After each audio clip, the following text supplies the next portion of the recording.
Assalomu alaykum aziz tomoshabinlar. Bugun sizlarga juda sirli, kuchli va o'ziga xos burch Chayon burchi haqida so'zlab beraman. Chayon burchi 23-oktyabrdan 21-noyabrgacha tug'ilgan insonlarga tegishli. Bu burch suv sistemasiga mansub bo'lib, uning boshqaruvchisi Pluton sayyorasi. Shu sababli chayonlar chuqur his-tuyg'ularga ega, yurakdan his qiladi va hech narsani yarim yo'lda qoldirmaydi. Chayon burchi vakillari odatda jiddiy, qat'iyatli va sirli bo'ladi. Ularning nigohida kuch bor, so'zlarida ishonch seziladi. Ular osonlikcha hech kimga ochilmaydi. Ammo kimni yuraklariga kiritsa, u odam ularning hayotida abadiy iz qoldiradi. Chayon burjining eng katta fazilati sadoqat.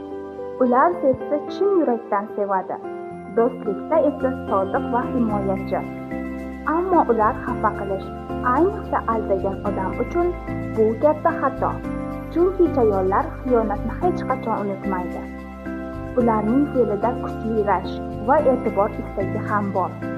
Chayon burchi ostida tug'ilgan insonlar sevgi, sir, his va ehtirosning o'zidir. Ular o'z sevgilisini ham, oilasini ham butun vujudi bilan asraydi. Hayotda chayonlar juda bardoshli. Ular sinovlardan qo'rqmaydi. Har qanday qiyinchilikni yengib o'tadi. Boshqalar yiqilganda chayon qaytib turadi. Ularning irodasi po'latdek, yuragi esa olovga to'la. Aqliy tomondan ular chuqur o'ylaydi, har narsani tahlil qiladi. Ular sirlarni yechishni, yashirin ma'nolarni topishni yoqtiradi. Shu sababli ko'p chayonlar psixolog, shifokor va rahbar sifatida muvaffaqiyat qozonadi. Ruhiy olamida esa chayon juda nozik.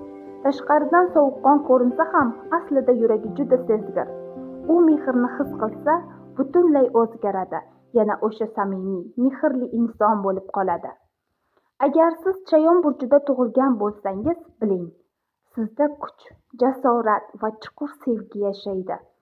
Sizning hayotingiz go'yo sinovlar orqali yanada mustahkamlanadi. Sizning qalbingizdagi kuch boshqalarni ilhomlantiradi. Kanalimizga obuna bo'lishni unutmang. Aziz tomoshabin, izohlarda o'zingiz chayon burchisida tug'ilgansizmi yoki sizga yaqin inson shu burchida tug'ilganmi yozib qoldiring. Keyingi videoda yana bir burch vakili haqida qiziqarli foydali ma'lumotlar